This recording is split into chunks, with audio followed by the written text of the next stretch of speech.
Praise the lord అండి అందరికీ. యోహాను రాసిన ప్రకటన 7వ అధ్యాయము చదువుకుందాం. ఇదిగో ఆయన మేఘారూఢుడై వచ్చుచున్నాడు, ప్రతి నేత్రము ఆయనను చూచును, ఆయన పొడిచిన వారు చూచెదరు, భూజనులందరూ ఆయన చూచి రొమ్ము కొట్టుకుందురు. అవును, ఆమేన్ అని ఆయన మాట్లాడుచున్నాడు. కాబట్టి దేవుడు మేఘారూఢుడై వస్తాడంట. అలాగే ప్రతి నేత్రము ఆయన చూస్తుందంట. అలాగే ఆయన పొడిచిన వారు కూడా చూస్తారంటే ఆయన వచ్చినప్పుడు సమాధుల్లో ఉన్నవారు లెగుస్తారనే కదా అర్థం. ఆయన పొడిచిన వారు చనిపోయి ఉంటారు కదా ఎప్పుడో.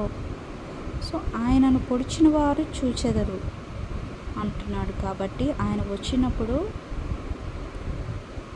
ఈ భూమిలో పాతి పెట్టబడిన ప్రతి ఒక్క ఎండిన ఎముకలన్నీ లెగుస్తాయి. ఆయన రాకడలో ప్రతి ఒక్కరూ లెగుస్తారు. ఆయన పొడిచిన వారు కూడా చూస్తారు. కాబట్టి భూజనులందరూ ఆయన చూచి రొమ్ము కొట్టుకుంటారంట. ఎందుకు? అయ్యో, ఇన్ని రోజులు మన చేత ద్వేషింపబడి మనల్ని ఎంత ప్రేమిస్తున్నా, మనల్ని ఎంత ప్రేమించి వాక్యాలు చెప్తున్నా మనం వినలేదే అని ఇప్పుడు మనల్ని ద్వేషిస్తున్నారు కదా. అటువంటి వారు రేపు ఆయన రాకడలో ఆయన చూసి రొమ్ము కొట్టుకొని ఏడుస్తారంట. రొమ్ము కొట్టుకొని మామూలుగా ఎలాంటి సందర్భాల్లో ఏడుస్తారు? ఏదన్నా ఆస్తి నష్టం జరిగినప్పుడో, ఏదన్నా ప్రాణహాని జరిగినప్పుడో, అది తట్టుకోలేని బాధ అయితే అలా రొమ్ములు కట్టుకొని ఏడుస్తారు. కాబట్టి రేపు ఆయన వచ్చినప్పుడు కూడా ప్రతి నేత్రం ఆయన చూస్తుంది. కాబట్టి ఆయన చూచి ఈయనని మేము నమ్ముకోలేదే అని ఆయన చూచి రొమ్ములు కొట్టుకొని ఏడుస్తారంట. అవును, ఆమేన్. అల్ఫాయు ఒమేగాయు నేనే, వర్తమాన భూత భవిష్యత్ కాలములో ఉండువాడును నేనే. కాబట్టి సర్వాధికారియగు దేవుడు ప్రభు సెలవిచ్చుచున్నాడు అని ఆయన వాక్యాల ద్వారా మాట్లాడుతున్నాడు. ఆయన వాక్యాలు ఇంత స్పష్టంగా నీతో నాతో మాట్లాడుతున్న కఠినమైన హృదయాలకి ఈ వాక్యాలు తగడం లేదు. ఎందుకంటే ఈ గ్రంథమే మంచిది కాదంట. ఈ గ్రంథమే ఏమంటారు, నా నోటితో కూడా నేను అనలేను అలాంటి పుస్తకము అంటున్నారు మన పరిశుద్ధమైన గ్రంథం. కాబట్టి దేవుడు ఏమంటున్నాడంటే, నన్ను పొడిచిన వాళ్ళు కూడా నన్ను చూస్తారు అని మాట్లాడుతున్నాడు. కాబట్టి ఈరోజు దేవుడు నీతో నాతో ఏం మాట్లాడుతున్నాడంటే, ఆది అంతము ఆయనే ఉన్నాడు. ఆయన మీద అపనమ్మకము పెట్టుకోకుండా మన అంతం వరకు ఆయన ఎడల ఓపికతో, నిరీక్షణతో ఆయన రాకడ కొరకు ఎదురు చూచే అనుభవము కలిగి ఉండాలి అని ఆయన మాట్లాడుతున్నాడు. కాబట్టి ఎవరు సెలవిస్తున్నారు? ఇది సర్వాధికారి, అంటే సర్వము మీద అధికారి అయిన మన ప్రభు అయిన యేసుక్రీస్తు సెలవిస్తున్నాడు. కాబట్టి ఆయన రాకడ ఎప్పుడు ఉంటుందో తెలియదు, ఆయన ఎప్పుడు వస్తాడో తెలియదు. మనము సమయం ఉన్నది, మనకి చాలా సమయం ఉంది. ఎందుకంటే మనం ఒకానొకసారి వృద్ధాప్యం వచ్చినాక మనము ఆయన్ని స్తుతించలేము. ఎందుకు? మన కాళ్ళు సహకరించలేవు. మనము ఎక్కువసేపు మోకరించి ప్రార్థించలేము. నీ యవ్వన కాలము ఆయన కొరకు ఉపయోగపడితే ఆయన నువ్వు పడుతున్న కష్టము, నువ్వు పడుతున్న శ్రమ ఆయన గుర్తెరుగుతాడు. ఆయన తేరి చూస్తాడు నీ వైపు. నా బిడ్డ ఎంతో ప్రార్థిస్తుంది, మోకరించి నన్ను ఎంతగానో బ్రతిమాలుకుంటుంది అని ఆయన నీ హృదయాన్ని తేరి చూచినప్పుడు, నీ హృదయము నిష్కపటంగా, నిందారహితంగా, పరిశుద్ధంగా ఉండగలిగితే ఆయన నీకు దగ్గరగా వస్తాడు. కాబట్టి దేవుని నామంలో ప్రతి ఒక్కరిని కోరుకుంటున్నాను. దేవుడు కార్యాలు చేయడం లేదని ఆయనకి విరోధంగా మనం ఎప్పుడూ ఉండకూడదు. ఆయన కార్యాలు ఊహించనివి. మనం ఊహిస్తే దేవుడి కార్యాలు ఎందుకు అవుతాయి? మనం అనుకున్నవి జరిగితే ఇంకా దేవుడు ఎందుకు? కాబట్టి ప్రభు మన పట్ల ఎంతో గొప్ప ప్రణాళిక కలిగి ఉన్నాడు. కాబట్టి ప్రతి ఒక్కరము ఆయనని గుర్తెరగాలి ఫస్ట్. ఆయన నీతిని, ఆయన రాజ్యాన్ని వెతకాలి ఫస్ట్. అలాగే ఆయన్ని ప్రేమించాలి. కాబట్టి ఆయన కోరుకునేది ఇదే. పరిశుద్ధంగా ఉండమంటున్నాడు. నిన్ను గాయపరిచిన వారిని, అంటే నీకు హాని చేసిన వారిని కూడా దేవుడు ప్రేమించమంటున్నాడు. ఆయన ఏమి పాపపు మార్గంలోకి రమ్మనట్లేదు. ఆయన ఏమి తుచ్చమైన లోకం కొరకు రమ్మనట్లేదు. మన పరలోక రాజ్యము మన కొరకు ఆయన నిర్మించి ఉన్నాడు. ఈ లోకములు నీకు శాశ్వతం కాదని మాట్లాడుతున్నాడు. ఈ లోకంలో భూములు, ఈ లోక ధనము వద్దు అని అంటున్నాడు. ఎందుకంటే మన శరీరము, మన మాంసము కూడా మనతో రాదు. మనం వేసుకున్న వస్త్రములు కూడా మనతో రావు. కాబట్టి ఆయన మాట్లాడుతుంది ఏంటంటే, ఇదిగో నీకు ఒక గొప్ప రాజ్యాన్ని నేను నిర్మించి ఉన్నాను. అదేంటిది? పరలోక పట్టణము. ఎలా ఉంటుంది అది? ఆకలి దప్పులు లేని పట్టణము. రిక్కందరయశల రయల బబ్బ. ఓ రాజ్యానికి స్తోత్రములు తండ్రి. ఆ పట్టణము పరలోక పట్టణము. ఆకలి దప్పులు ఉండవు. ఆకలి దప్పులు లేని పట్టణము. కలతలు, కన్నీళ్ళు ఉండవు. ఈరోజు నీవు బాధపడుతున్నావేమో. ఈరోజు నీ కన్నీళ్ళు, నీ దుఃఖము ఎవరికి అవసరం లేదు. ఎందుకంటే ఈ రోజుల్లో స్వార్థము ఎక్కువైంది. కాబట్టి స్తోత్రములు తండ్రి. ఈ రోజుల్లో ప్రేమ ఎక్కడా లేదు.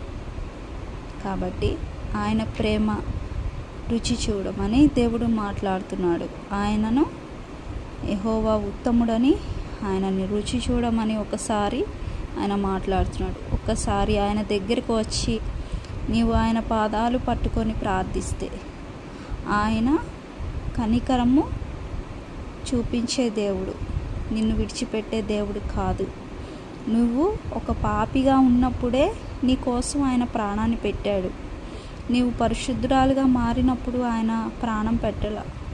నీవు పాపిగా ఉన్నప్పుడే దేవుడు నీకు ప్రాణం పెట్టాడు. కాబట్టి దేవుడు నీతో నాతో ఈరోజు ఏం మాట్లాడుతున్నాడంటే, చూడు నా అరచేతులు నీ కోసము నా ప్రాణాన్ని అర్పించి ఉన్నాను అని దేవుడు మాట్లాడుతున్నాడు. ఆయన ప్రేమ ఈ లోకంలో మన మీద ఎవరూ చూపించలేరు. ఎందుకంటే ఆయన మన కొరకు అంత గొప్ప ప్రేమని చూపించాడు. ఆయన నీ నుంచి ఏమి కోరుకోవట్లేదు. ఆయన మాత్రమే ప్రేమించు. అలాగే మన కుటుంబీకుల్ని, మన అనుకునే వాళ్ళనే కాకుండా మన శత్రువుల్ని కూడా ప్రతి ఒక్కరిని దేవుడు ప్రేమించమంటున్నాడు. కాబట్టి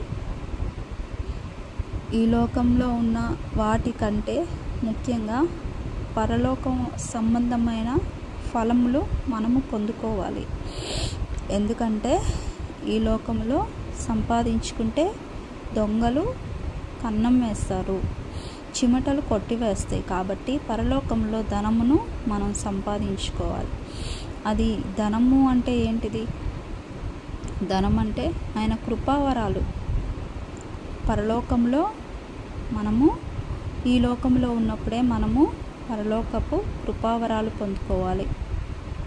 కాబట్టి ఈ కృపావరాలను బట్టి మనము ఆయన రాజ్యంలో ఏ స్థానంలో ఉంటామో ఆయన నిర్ణయిస్తాడు. కాబట్టి సమయము చాలా చిన్నది. మన వయసు ఎప్పుడు, మన బ్రతుకు, మన జీవితం, మన మరణం అనేది ఎప్పుడు ఎలా ఉండిద్దో తెలియదు. కాబట్టి జీవన్ మరణములు ఆయన వశములో ఉన్నాయి. కాబట్టి దేవుడు మాట్లాడుతున్నాడు, రేపు మనది కాదు, సమయం ఉండగానే సద్వినియోగం చేసుకుందాము.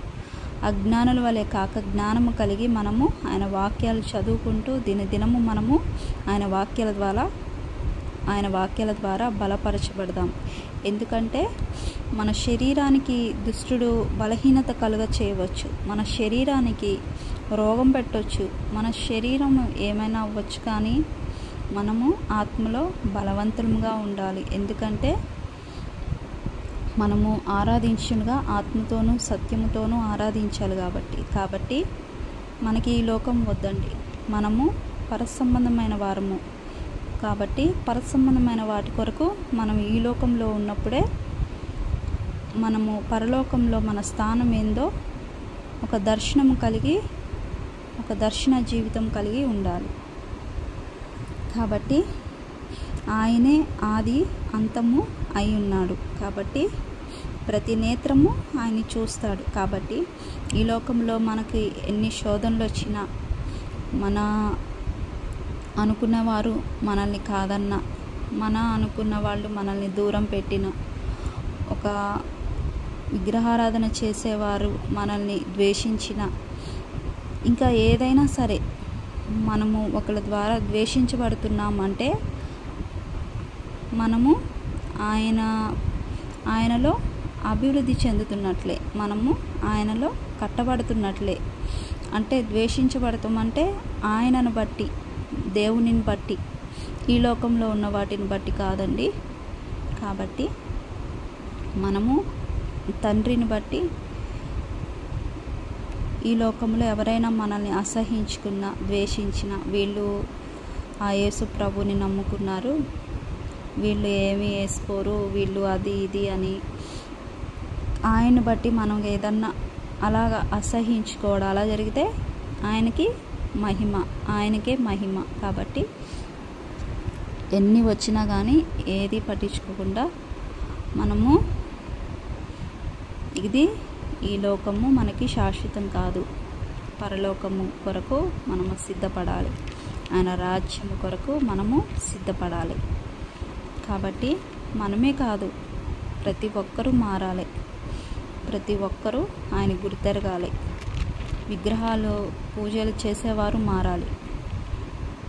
ఇంకా దేవుని గుర్తెరగని వాళ్ళు, క్రైస్తవులైనప్పటికీ కూడా విగ్రహ పూజలు చేసేవాళ్ళు ఉన్నారు, క్రైస్తవులు అనబడిన వాళ్ళు కూడా దేవుని నమ్మని వారు ఉన్నారు. కాబట్టి ప్రతి ఒక్కరూ మార్చబడాలి. ఎందుకంటే ఏ ఒక్క ఆత్మ నశించుట ఆయన చిత్తము కాదు. కాబట్టి మనము సిద్ధపాటు కలిగి ఆయన రాజ్యాన్ని వెతకాలి. అలాగే మన తోటి వారిని, మన బంధువులు, స్నేహితులు, రక్త సంబంధికులు, మన దేశము, మన ప్రాంతము, ప్రతి ఒక్కరూ ఆయన రాజ్యానికి వారసులం అవ్వాలి. ఎందుకంటే మన రక్త సంబంధికుల్లో ఎవరైనా నశించిపోతే ఆత్మను బట్టి మనము ఉత్తరవాదులం అవ్వకూడదు. కాబట్టి ప్రతి ఒక్కరి నిమిత్తం భారం కలిగి ప్రార్థిద్దాము. చిన్న ప్రార్థన చేసుకుందాం. ఆమేన్. పరిశుద్ధుడా, ప్రేమ కలిగిన దేవా, యేసయ్యా, నీ వాక్యాలు చదువుచుండగా నాయన మాలో ఒక బలమైన ఆత్మను కుమ్మరించు. నీ పరిశుద్ధాత్మతో నాయన మమ్మల్ని మండించు. ఎందుకంటే నాయన మేము నీ వారము, మేము నీ సొత్తు, నీ చేత, నీ విలువైన రక్తము చేత కొనబడిన వారము తండ్రి. నీకు స్తోత్రములు ప్రవ్వా. తండ్రి, నాతో పాటు ఏకీభవిస్తున్న ప్రతి బిడ్డతో మీరు మాట్లాడండి, దర్శించండి. ఈ రాత్రి ప్రతి బిడ్డతో మీరు మాట్లాడండి తండ్రి. అయ్యా యేసయ్యా, నీ రాకడతో వచ్చినప్పుడు మమ్మల్ని జ్ఞాపకం చేసుకో ప్రవ్వా. అయ్యా నాయన, మా అంతం వరకు నీ ఎదుట నమ్మకంగా జీవించే కృపనివ్వు. ఈ లోకంలో నాయన మాకు ఏది అక్కరలేదు తండ్రి. నీ ప్రేమ, నీ కనికరము, నీ దయ ఉంటే చాలు ప్రవ్వా. నీకు స్తోత్రములు తండ్రి. పరిశుద్ధుడా, దయచేసి నాయన మేము ప్రతి ఒక్కరిని ప్రేమించే మనసును దయచేయండి. నీకు విరోధమైన కార్యాలు నాలో మాలో ఏది ఏలుబడి చేయకుండా నా తండ్రి, నీ ఎదుట ఒక పరిశుద్ధమైన నిష్కల్మషమైన ఒక నిందారహితమైన జీవితాన్ని జీవించలాగు సహాయము చేయమని వేడుకొనిచున్నాను తండ్రి. అయా యేసయ్యా, ఈ యూట్యూబ్ ద్వారా నా తండ్రి, అయా యేసయ్యా, అయా నీ వాక్యాన్ని అందించుండగా నాయన ప్రతి ఒక్క హృదయంతో నీవు మాట్లాడు. నీ మాటలు ప్రతి ఒక్క హృదయానికి తాకి మారు మనసు పొందాలి తండ్రి. రక్షణ మార్గంలోకి రావాలయ్యా. అయ్యా, నేనేదైనా నాయన తప్పుగా పొరపాటుగా మాట్లాడి ఉంటే దయచేసి నన్ను క్షమించు తండ్రి. నీకు స్తోత్రములు తండ్రి. ఎవరైతే వాక్యాలు విని నా తండ్రి, ఎవరైతే నా తండ్రి అయా ప్రార్థనా రిక్వెస్ట్లు కోరుతున్నారో ప్రతి ఒక్కరిని జ్ఞాపకం చేసుకోండి. అయా ప్రార్థనా రిక్వెస్ట్ కోరిన ప్రియాంకని తన కుటుంబాన్ని జ్ఞాపకం చేసుకొని తనకి ఇచ్చిన 3 బిడ్డల్ని దీవించండి, ఆశీర్వదించండి. అయా నీకు స్తోత్రములు తండ్రి. అలాగే సుబ్రహ్మణ్యం సార్ని జ్ఞాపకం చేసుకోండి. అయా నాయన నిన్ను గుర్తెరిగి నాయన నిన్ను నమ్ముకునే కృపని దయచేయండి నాయన. ఇంకా నా తండ్రి, ఇంకా ఎవరైతే ప్రార్థనా రిక్వెస్ట్లు కోరారో ప్రతి ఒక్కరిని నాయన నీ రక్షణ మార్గంలోకి నడిపించండి. మొదట నీ నీతిని రాజ్యాన్ని వెతుకు బిడ్డలుగా ఉంచమని వేడుకుంటూ నాయన నీ రాకడతో వచ్చినప్పుడు మమ్మల్ని జ్ఞాపకం చేసుకోమని, అయా చేసిన ప్రార్థనలో తప్పులుంటే క్షమించి నీ సన్నిధి చేర్చుకుని తగిన ప్రతిఫలమును దయచేయమని నజరేయుడైన యేసుక్రీస్తు నామములో బ్రతిమాలుకొనిచున్నాను తండ్రి. ఆమేన్. మీ అందరికీ వందనాలు. ఆమేన్.